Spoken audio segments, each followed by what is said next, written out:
It is said that Napoleon Bonaparte spent a night alone in the Great Pyramid. When he emerged at dawn, he was pale, silent, and when asked what he had seen, he answered only, "You would not believe me." Long before him, Alexander the Great too sought initiation within the pyramid, and when he emerged, he embarked on a campaign to unite the known world. What mysteries are hidden within these ancient stones? What knowledge awaits those who dare to seek? In this video, you will not enter the pyramid in flesh, but in mind and spirit. Are you ready to face the forgotten truth of the Shemsu-Hor? Stay with us and decide for yourself. Before time, before dynasties raised temples, before even the first words were carved in stone, there were others. The ancient Egyptians did not believe that the gods were born in the heavens. They believed they walked among them.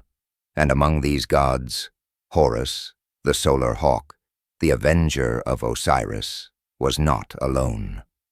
He was followed by the Shemsu-Hor, the followers of Horus, guardians of the cosmic order, heirs to a lost civilization, or perhaps the last survivors of a world before.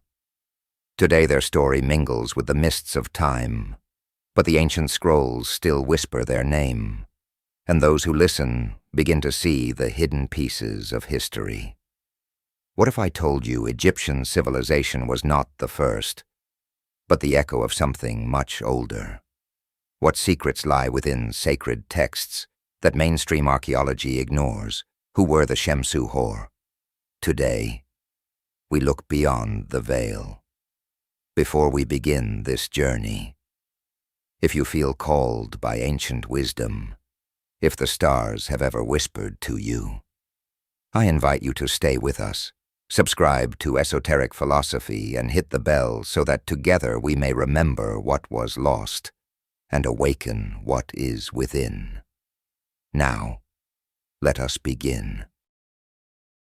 Shemsu-Hor, a name almost erased from history, yet one that persists in the secret currents of ancient knowledge. A title not given to kings, but to a brotherhood, a lineage, a timeless order that transcended bloodlines and epochs. In the sacred tongue of Kemet, Shemsu means those who follow, or companions on the path, and Hor is none other than Horus, the great hawk of heaven, the eye of divine consciousness, the living embodiment of Ma'at, the universal order. Thus they were literally the followers of Horus. But to limit this meaning to mere words is to strip it of its true essence. For in the ancient Egyptian worldview, a name was never just a label. It was a vibration, a spell, a key that resonated across multiple planes of existence. To the uninitiated, this title may suggest a group of priests or an elite caste of pre-dynastic nobles. But deeper traditions whisper another truth, one that most scholars dare not contemplate. The Shemsu-Hor did not merely follow a god. They embodied his cosmic principle. They were the living representatives of Horus consciousness, beings who had awakened to the higher reality of the cosmos and who preserved this wisdom across the ages. References to the Shemsu-Hor appear in some of Egypt's most ancient texts. In the pyramid texts, they are named as the illustrious ones who walked with the gods, who came from the stars, and who established the Ma'at upon the earth, restoring balance after cycles of cosmic upheaval. Some esoteric lineages maintain that the Shemsu-Hor were not an ordinary bloodline, but a spiritual order, a brotherhood of awakened souls who consciously reincarnated across cycles of time, each generation carrying fragments of the ancient gnosis of the stars.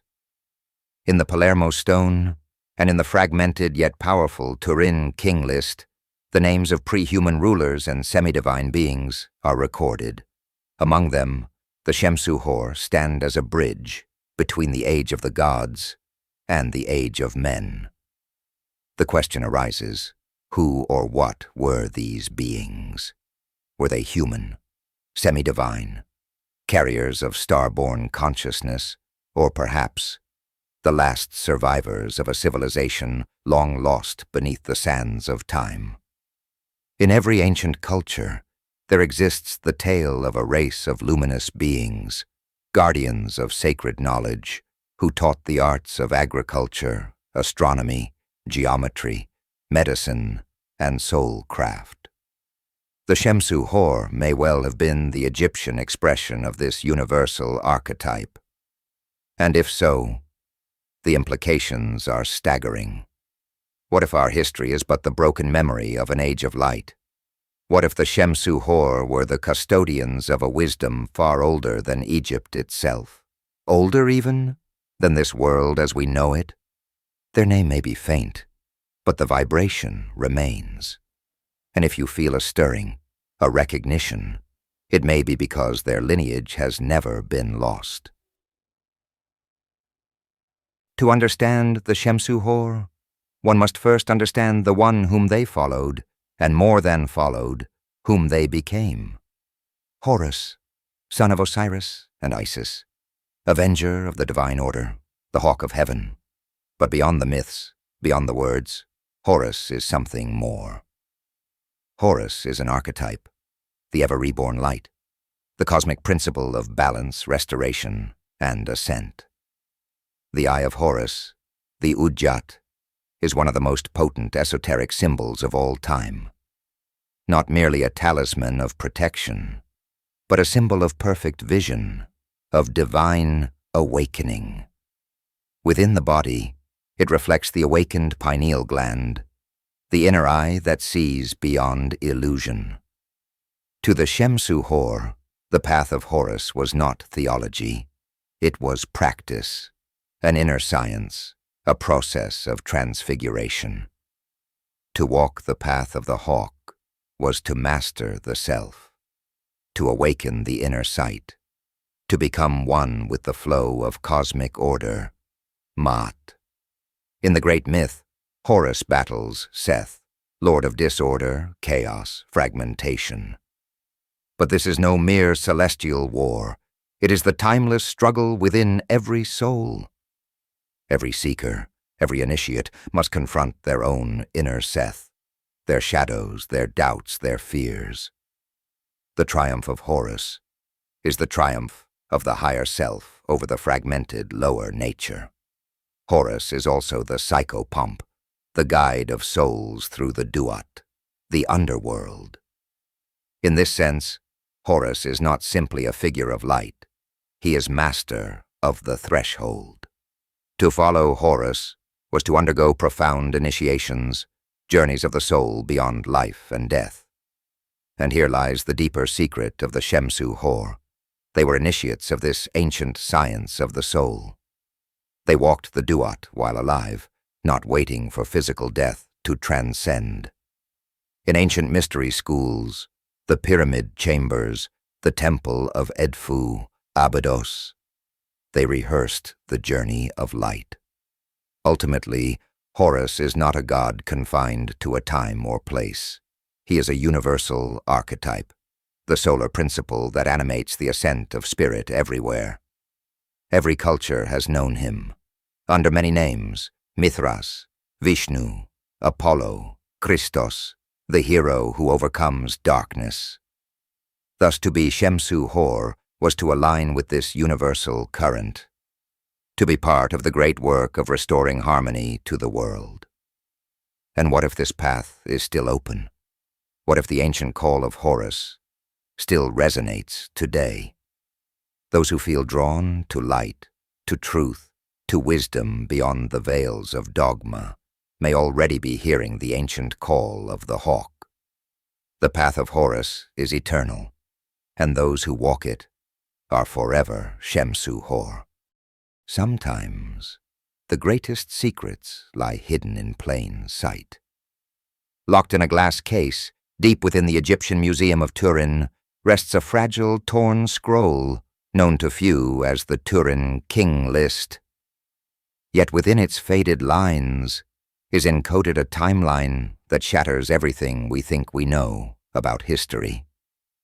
Most king lists in Egypt begin with Menes or Narmer, the first human pharaoh, but the Turin List goes far deeper. It speaks of a primordial era, long before the first dynasty, a time when Egypt was ruled by the gods, then by a race known as the Shemsu-Hor, the Followers of Horus. How can this be? What civilization could span such unimaginable epochs? Mainstream Egyptology brushes this aside as myth. But what if it is not? What if it preserves the faint memory of a lost age of light, a time before the Great Flood, when Earth was host to a civilization of star-born knowledge? Even Manetho, an Egyptian priest writing in the 3rd century BC, confirms this mysterious sequence. Who were these spirits of the dead? What does it mean to reign after death? The Shemsu-Hor are the bridge between the age of the gods and the age of men. In esoteric tradition, they were the custodians of transition, holding the wisdom of the stars while preparing the emergence of human kingship. But were they truly flesh and blood, or were they more? A brotherhood of initiates, beings of higher frequency, consciousness projected into human form, or survivors of a cataclysm that wiped out a former global civilization. Many believe this forgotten age corresponds to what the Greeks called Atlantis, or what Egyptian priests called Zep Tepi, the first time. A time when gods and humans walked side by side. Could the Shemsu-Hor have been the last Atlantean initiates, carrying their knowledge into a devastated post-Diluvian world? If the Turin List is true, then history as taught in our schools is a shallow fiction. It means civilization did not begin 5,000 years ago. It may stretch back tens of thousands, perhaps more. And if so, where are the remains of this lost world? Perhaps they lie beneath the sands, perhaps beneath the seas, or perhaps they lie encoded within us. If the Shemsu-Hor truly walked this earth, they must have left more than words. Words fade, but stone endures. And the stones of Egypt still whisper their secrets.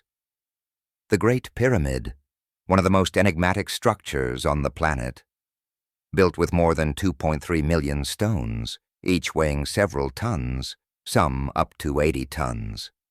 No modern crane today could easily reproduce its precision, and yet the ancient builders did so flawlessly. But the deeper mystery is this. Why is it aligned to true north with greater precision than even modern observatories? Why are its shafts angled to point directly to Orion's belt and Sirius, the stars most sacred to the Shemsu-Hor?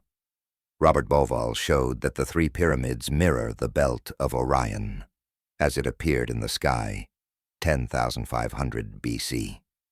Why would a culture supposedly from 2500 BC align monuments to a sky from 8,000 years earlier? Unless they were preserving a memory of an even older epoch. Many now believe the pyramids were not tombs, not mere monuments. They were machines, harmonic resonators, energy collectors, gateways. And who would have had the knowledge to build such machines? Perhaps only those who carried wisdom from an age before the flood, the very age of the Shemsu-Hor. Deeper still lies another puzzle, the Osirion at Abydos. Massive 60-ton granite blocks, placed with precision in a subterranean chamber, far older than the temple built above it. Who carved this megalithic wonder? With what tools? No known dynastic pharaohs recorded its construction. Many suspect the Osirion is a surviving remnant of pre-dynastic Shemsu-Hor architecture. At Edfu, we read the ancient inscriptions, The temples were built according to the blueprints of the first time, Zep Tepi, designed not by men, but under the guidance of the companions of Horus. Egypt was a vast celestial network designed to mirror the heavens. Why? Because the ancient initiates knew that earth and sky must be aligned so the soul can traverse between worlds. Egypt was not alone. Across the earth, ancient structures reflect an advanced science of cosmic alignment, a science that predates known civilizations. Could the Shemsu-Hor have been part of a global brotherhood? A network of star initiates, preserving the wisdom of a lost world? The stones remain, the alignments endure, and in their silent geometry, the voice of the Shemsu-Hor still speaks. The Shemsu-Hor were not simply rulers, nor builders, nor astronomers alone. They were, above all, initiates, guardians of the mysteries of life and death. In the Egyptian mysteries, the Duat was not merely an afterlife. It was a spiritual landscape, a mirror of inner consciousness. To truly live, one had to learn how to die before physical death. This was the path of the Shemsu-Hor. They were psychonauts of the ancient world, explorers of the soul's higher dimensions. Their rites trained them to navigate the Duat, to pass through its gates in full awareness. The Great Pyramid itself may have served as an initiation chamber. Its harmonic properties suggest it was used to induce states of altered consciousness. Through controlled sound, darkness, fasting, and sacred geometry, initiates entered an altered state, a simulated passage through the realms beyond life. Here, the adept would face the trial of the soul, confronting their own shadow, their fears, their attachments, emerging transformed, no longer merely human. The ultimate goal was to become an Ach, a being of light, an immortal consciousness. Those who achieved this state transcended the wheel of reincarnation. They became what we would now call ascended masters, guardians of humanity's evolution. But the Shemsu-Hor did not vanish. Their rites, their gnosis, passed underground, through Egypt's later Hermetic schools, through the Magi, through the mystery temples of Greece, reappearing in alchemy, Kabbalah, Rosicrucianism, and today, in the quiet seekers, in those who remember without knowing why, the legacy lives on. The path of Horus is open to all who dare walk it. Perhaps you are one of them. If you are drawn to ancient wisdom, if you feel the call of stars, if you seek truth beyond dogma, you walk the same path. And perhaps you were once among them and have returned now to complete the work. Ankh, Ujja, Seneb, may you live, prosper, and be whole. There are stories that cannot be written, truths that are not taught, paths that are remembered. The Shemsu-Hor were not merely a brotherhood of stone and blood. They were, and are, guardians of the soul, keepers of the sacred flame, walkers between worlds, and perhaps you are one of them. Perhaps your love of the ancient, your pull toward the stars, your thirst for deeper truth is no accident, for memory is not only in stone, it is in blood, in dream, in the silent knowing that stirs beneath the surface of modern life. We stand at a turning point. The darkness of the age nears its peak, but so too does the light. And as in ages past, the brotherhood of the hawk awakens once more. You will not find the new Shemsu-Hor in temples or royal courts. They walk unnoticed among us.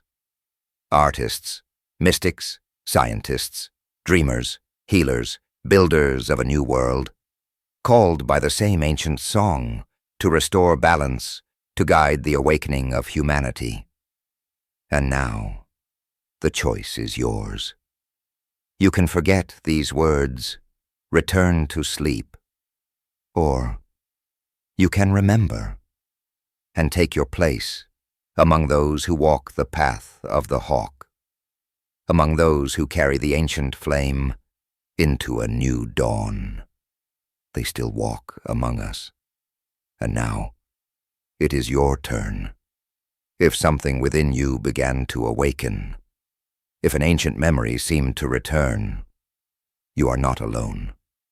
We are many, and we are remembering. Share your reflections below. Let us weave this memory together. And if you feel called to continue on this path, subscribe and join us. A new dawn is beginning.